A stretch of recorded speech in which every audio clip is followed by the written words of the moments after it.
E aí pessoal, tranquilo? Vamos a mais um vídeo, agora a análise do Meizu M3S.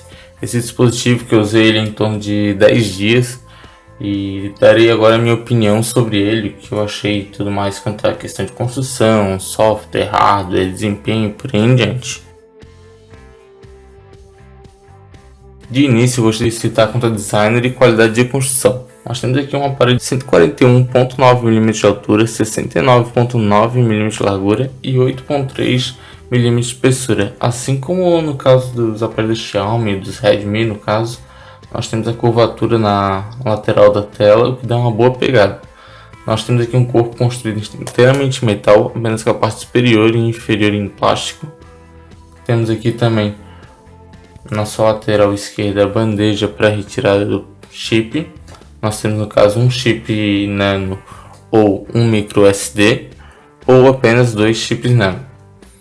Vamos ter na parte inferior dele um speaker para saída de áudio e outro microfone para conversação. Temos uma entrada micro USB 2.0. Vamos ter na outra lateral o botão Power e o botão de volume. Na parte superior é apenas a entrada P2.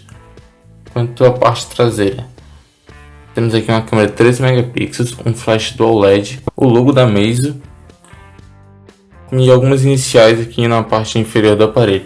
Temos essa borda, esse friso cromado que dá um design bem interessante no aparelho. Ele cobre até a lateral da tela e a borda da tela também. Quanto à tela, a Meizu implantou o vidro 2.5D, o que dá essa curvatura, dando uma pegada mais interessante. E quanto à característica estética e tudo mais, muito boa também. Nós temos aqui um aparelho de 138 gramas, um peso bem interessante, bem leve na minha opinião. Eu gostei bastante tanto do design quanto da qualidade de construção, quanto a botões, materiais usados e por aí em diante, achei bem interessante. O vidro 2.5D no caso sempre me agrada bastante. Os alto-falantes na parte inferior me agrada bastante também. E aí pessoal, quanto a hardware, nós temos um processador MT6750 com 8 núcleos Cortex A53 rodando a uma velocidade máxima de 1.5 GHz. Temos uma GPU Mali T860M P2 para auxiliar nas questões gráficas. Nós temos as versões de 2 GB e 16 GB de memória interna ou 3 GB de memória RAM e 32 GB de memória interna. Essa versão na qual nós estamos testando é a versão de 3 GB de memória RAM e 32 GB de memória interna, sendo que ambos podem ser expandidos aí até 256 GB cartão microSD. Quanto à pontuação em AnTuTu, nós tivemos uma média de 37.000 a 39.000 pontos. Ele é um processador que não é tão forte assim para jogos, porém para o multitarefa e redes sociais, uso dia a dia, foi bem interessante. Mesmo assim, tendo um desempenho razoável para bom nos jogos em si. Testei tanto quanto Horizon Chase, quanto Esquadrão Suicida, Modern Combat 5 e por aí em diante, e não tivemos nenhum problema de lentidão, travamento ou qualquer coisa nesse estilo. Quanto à bateria, é um caso um pouco complicado. Ele tem uma bateria de 3020 mAh com tempo de recarga de 1h30 mais ou menos. Até aí tudo tranquilo.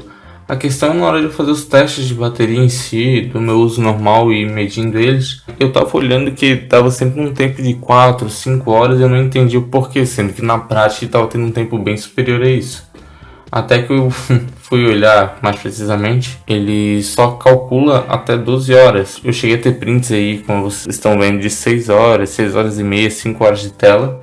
Eu acredito que na prática ele deve ter feito umas 7 horas, 7 horas e meia de tela dentro do meu uso, porque eu estou acostumado a medir num aparelho. Quanto à questão de software, pessoal, nós contamos aqui com o Android 5.1, ou seja, na sua versão Lollipop, na Fime 5.1.5. É uma ROM aí com seus prós e contras, como qualquer outra, é claro. Tendo como pró, eu gosto bastante do esquema tanto de multijanela, que você tem mesmo esse num aparelho de 5 polegadas aí, ele conta com um sistema de multijanela bem interessante, onde você pode dividir e usar duas funções ao mesmo tempo, normalmente, regulando o tamanho que você quer de cada um. Temos também um bloqueio de app no multitarefa, assim como é o caso dos dispositivos da Xiaomi, por exemplo, aqui ó. Deixa eu apresentar para vocês de uma maneira mais simples. Estou jogando o Esquadrão Suicida, não quero que ele feche. Não quero que o app de câmera feche também. Basta você apenas pressionar em cima da aba do seu aplicativo multitarefa. Você pode fechar toda a memória RAM dele. E mesmo assim, todos que estavam ali vão continuar com o cadeadinho ali aberto. Outro ponto que me agrada bastante são os gestos na tela de bloqueio. Aqui nós temos, por exemplo, desenhando apenas um C, você já abre direto o app de câmera, não é necessário abrir qualquer outra função. Toque duplo para despertar a tela, mesmo que ele conte com sensor de impressão digital, e por aí em diante. Ao contra, na minha opinião dele, quanto à parte visual, que acabou não me agradando bastante, dentro dos apps e tudo mais, é algo muito simples, um pouco cru na minha opinião.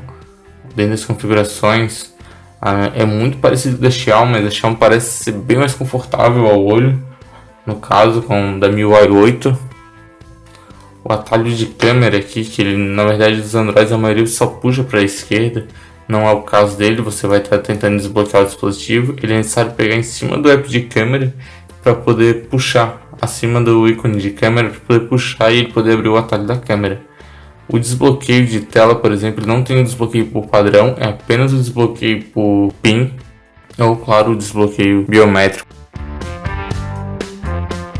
Quanto à câmera, nós temos aqui uma câmera de 13 megapixels na parte traseira e uma câmera de 5 megapixels na parte frontal. Tá aqui um dos pontos que realmente me agradou imensamente no aparelho. Claro, à noite ou com iluminação um pouquinho pior, a câmera tende a ter um desempenho um pouco inferior. Eu deixarei aqui as fotos e também um link na galeria do Flickr, onde você vai poder acessar toda essa qualidade real. Mas em boas condições de iluminação, uma foto, você consegue tirar uma foto bem interessante. O zoom que você é capaz de dar na foto depois de ter obtido ela sem perder a qualidade dela, na minha opinião, é algo surreal. Deixa eu apenas mostrar aqui para vocês, ó. Só nós temos aqui uma foto realmente interessante, porém ao dar o zoom, temos uma foto bem bonita, bem bonita. Você tira o zoom, consegue reparar o tamanho da foto, é algo, na minha opinião, surreal. A mesma coisa acontece aqui, claro, são fotos de qualidade de iluminação simplesmente impecável.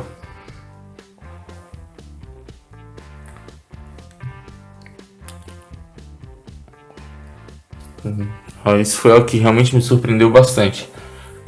Claro, em baixa condição de luminosidade, na minha opinião, ela deixa a desejar muito.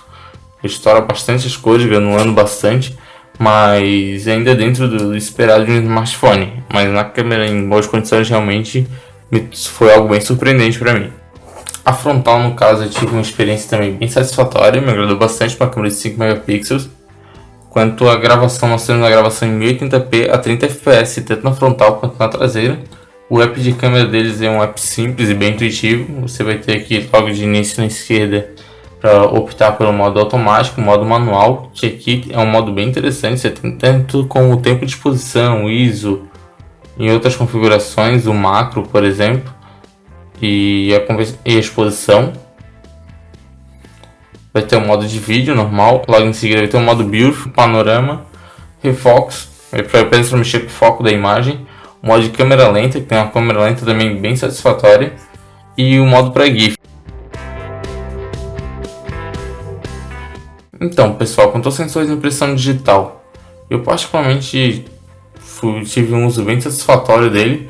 A única questão é que ele é necessário primeiro pressionar o botão para depois ele desbloquear. Ele reconhece em diferentes ângulos.